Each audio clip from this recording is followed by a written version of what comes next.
Hi everyone. This time I wanted to talk about new sets, Strixhaven and Modern Horizons and their impact on Tooth and Nail. So, after a few days of testing, which is not a lot to be honest, I came to a conclusion that Tooth and Nail as an archetype might be dead actually, because it hasn't gotten any new powerful cards like other decks. If you look up on to the metagame, almost every deck got new cards to play with, and in today's modern, if you can't play those powerful cards, you can barely compete. But let's go into the details. So, out of all the new Modern Horizon cards, only a few of them could fit into Tooth and Nail, but they are not actually enhancing the main deck, rather they are kind of answers or little improvements. So those would be Endurance, which could replace Scavenging Ooze in some cases, depending if you need Graveyard Hate immediately or for free, or you can afford to pay mana for it every turn like Ooze. Next up is Void Mirror, which could be used to fight off Tron decks, Eldrazi, or those Cascade or Bring to Light decks, which Tooth and Nail had troubles with before Modern Horizons 2. But as of right now, Tron is not popular. It finds it hard to compete. As a interesting little thing, I looked up the top 60 decks in Modern on MTG Goldfish, and only 4 out of those 60 decks haven't played any Modern Horizons 2 cards. Those were Freetron decks, Eldrazi, Greentron and Bluetron, as well as Dredge. So this can tell you something about the state of Modern and how not playing new cards pushes you away from the competition. But to the point. Next card is Yavimaya, Cradle of Growth, which can turn all those utility lands into forests for the purposes of Arbor Elf, Nissa, or even Utopia Sprawl sometimes. It also helps when you have Platinum Empyrean out and Yavimaya, because if you have Empyrean out, you can't pay life to crack fetches. So if you happen to draw one after using Madcap Experiment to get Platinum, you can't use them. But with Yavimaya, you can tap them for mana, because they will be forests in addition to their other types. Next up, if you are playing a Tooth and Nail version with Primal Commands and Eternal Witnesses, you might be interested in Timeless Witness, because it does exactly the same as Eternal Witness, but in addition it has Eternalize, which lets you exile it from your graveyard and put a 4/4 token of it. It costs 1 more mana, but I think the Eternalize part is worth it, because Tooth and Nail can afford to pay that much for this effect. And going up from 3 mana to 4 mana is, or shouldn't be, that much. Next up is Sanctum Weaver, which could see play in Tooth and Nail, but I'm somewhat skeptical. Look at it this way.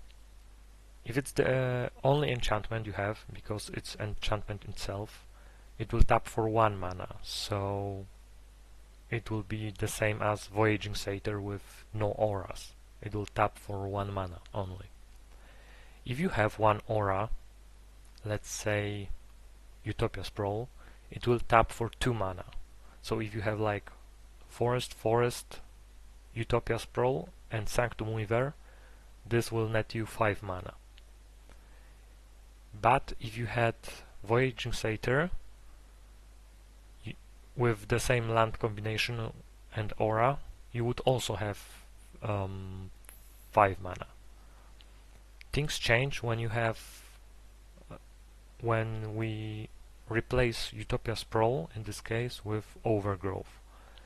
So in this case, Sanctum Weaver would tap for 2, and the lands with aura would produce 4, so that would be 6 mana. But if you had Voyaging Satyr instead, you would have 6 mana just from Satyr and the land with aura on it, plus 7 mana from another land. So there are situations where Voyaging Satyr is better, but Sanctum Weaver is a very similar effect to that of Voyaging Satyr, so they could be played alongside maybe. But I don't think I find a way to play them in my version of Tooth and Nail, because as I mentioned in my previous videos, my way of ramping is to use 1-drops on turn 1 to ramp into 3-drops on turn 2.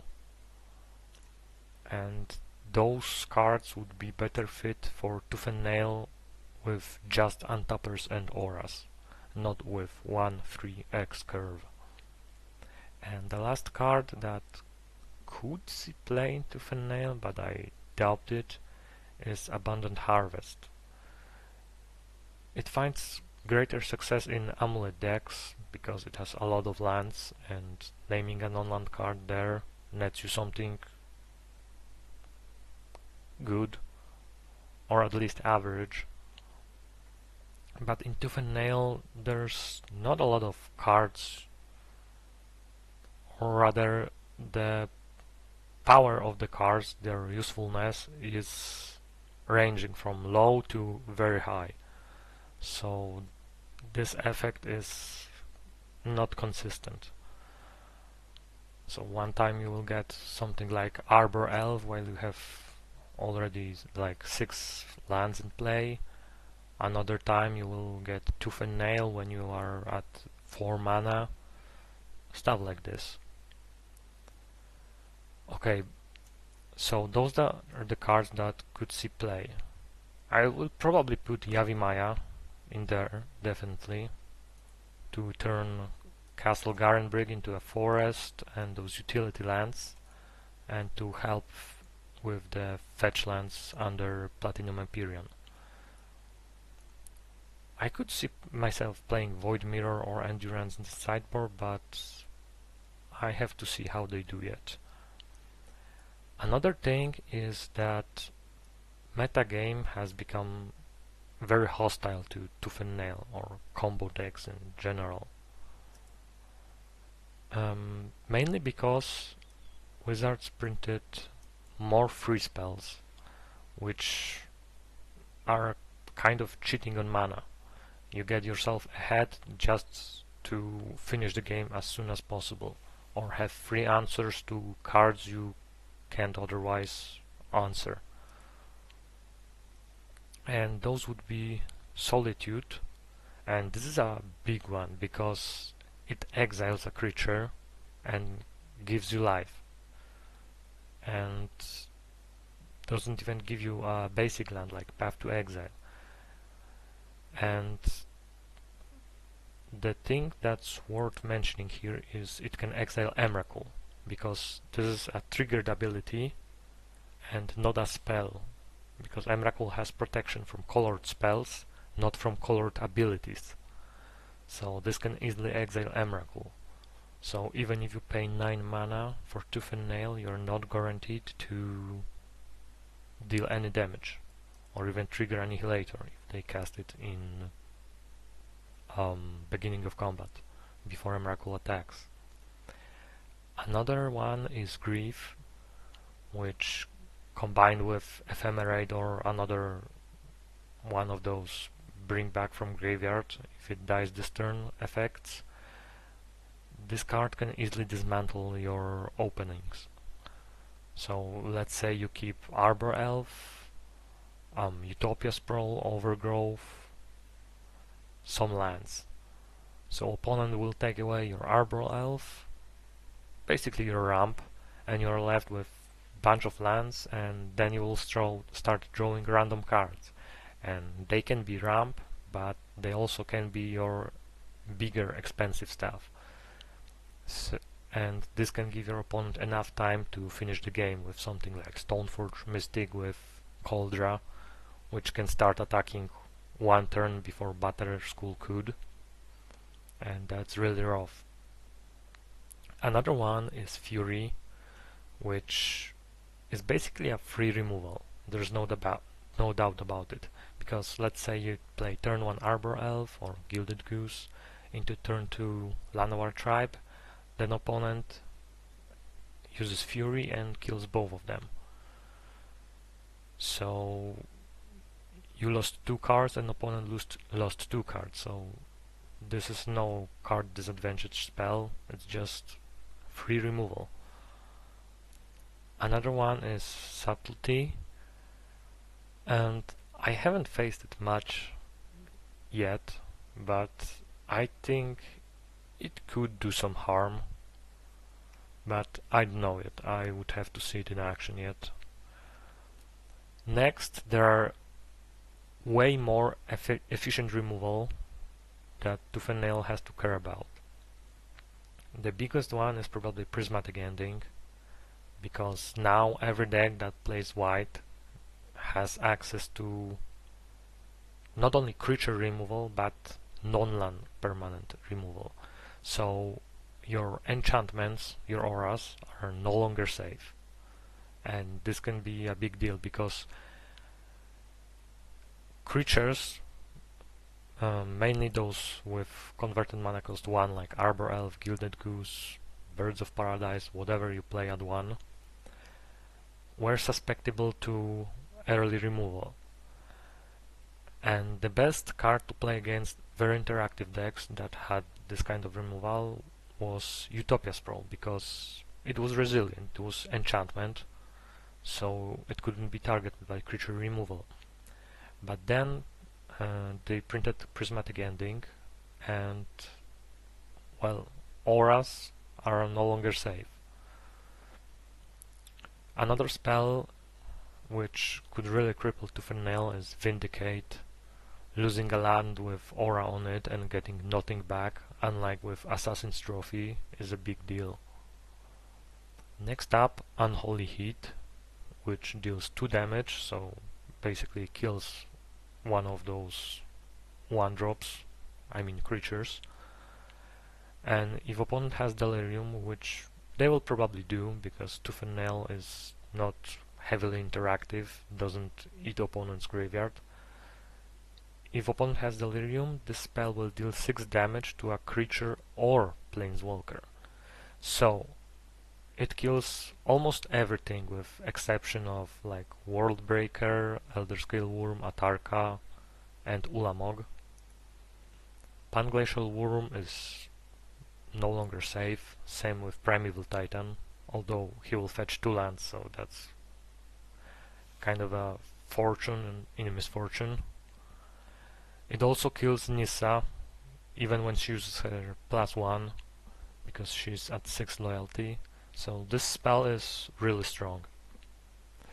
Another spell is Asmo something BlaBlaCar, which can, with her last ability, that requires to sacrifice 2 foods, make a creature deal 6 damage to itself. So similar to Unholy Heat, if opponent has enough food tokens, you can clear your entire board, and it's repeatable. So yeah. Another thing is Damn. Tooth and Nail can really struggle if opponent has sweepers and you happen to draw your creature based ramp like Arbor Elf, Gilded Goose, and Llanowar Tribe. Maybe even Nissa, which turns lands into elementals. If opponent overloads this thing, then it can be really rough. Besides that, for 2 mana it's a pretty good removal. Next up, Doughty Voidwalker. This one can be a hit or miss, but if it's a hit, it's a real big hit, because imagine you're playing you're discarded some expensive spell like, I don't know, Emrakul, Ulamog, Primeval Titan, or even Nissa, then opponent can play it for free. And at this point you will probably lose. Cursed Totem is also a strong hate piece against Tooth and Nail, but I haven't seen it almost anywhere in the metagame. But it's worth to know it exists. It shuts off any abilities, not just activated abilities, but also mana abilities. So Arbor Elf won't untap a forest. Gilded Goose can't produce food tokens and can sacrifice them for mana. Llanowar Tribe can't tap for mana. Same with forests, or actually lands, animated by Nissa. They also can't tap for mana, because they are creatures. So this is a really strong hate piece against Tooth and Nail. And lastly, Counterspell has been printed into Modern, which is a strictly better version of Mana Leak, let's say. And those decks that played Mana Leak or Logic Knot no longer have to choose between awkward spells that are, some of them are better early game, some of them slightly better late game. Now they are just playing Counterspell to counter anything at any point of the game. So there's a lot of hate cards printed that make Tooth and Nail significantly weaker. But the biggest offenders are probably Solitude, Fury, Grief, those free spells, I would say. So I've been thinking a little about this, and I think I will make some list and test it that will try to play Platinum Angel and Archetype of Endurance combo instead of Emrakul, mainly because of Solitude, and see how it goes. Another thing I want to try is Cabal of Coffers and Urborg combo, because I've noticed that those utility lands, those colorless ones, aren't as good anymore. Let's say opponent plays a bunch of 1-drops like Dragon's Rage Channeler, Ragavan, anything like that. Then they will generate value that you can't remove with single Blast Zone. Let's say before Modern Horizons 2, opponent was playing Delver and was swinging for free every turn. He wasn't generating value, but those creatures from Modern Horizons 2 are generating value. And even if you crack Blast Zone, opponent will be far ahead. So I don't think it's that good anymore. Same with Kessig Wolfram.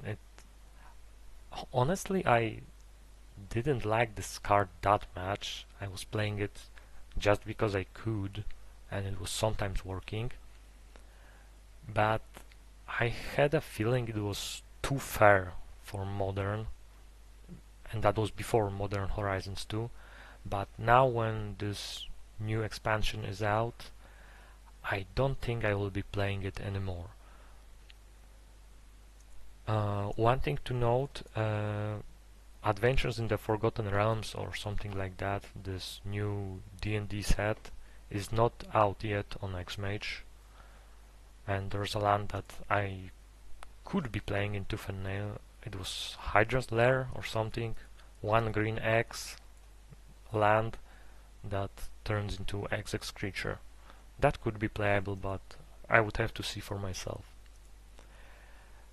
And in the sideboard, I will probably make some changes. Maybe even replace Platinum Empyreans with Platinum Angels, because you could be using Madcap Experiments to grab 1 creature of your combo and then get Archetype of Endurance with something else. It's risky, but it could work. I need to test it and see. Blood Moon seems very strong in this metagame, but with the way I want to try out those new cards or cards, then I don't think it will be playable, because I want to have Yavimaya, I want to have Urborg and Cabal of Coffers. Maybe even I will splash into another color, because with Xenagos God of Revels gone and Keswick Wolfram gone,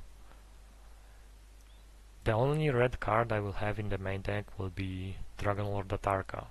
So I might consider splashing into another color, and with that in mind, even though Blood Moon seems strong in this metagame, I don't think I will be playing it.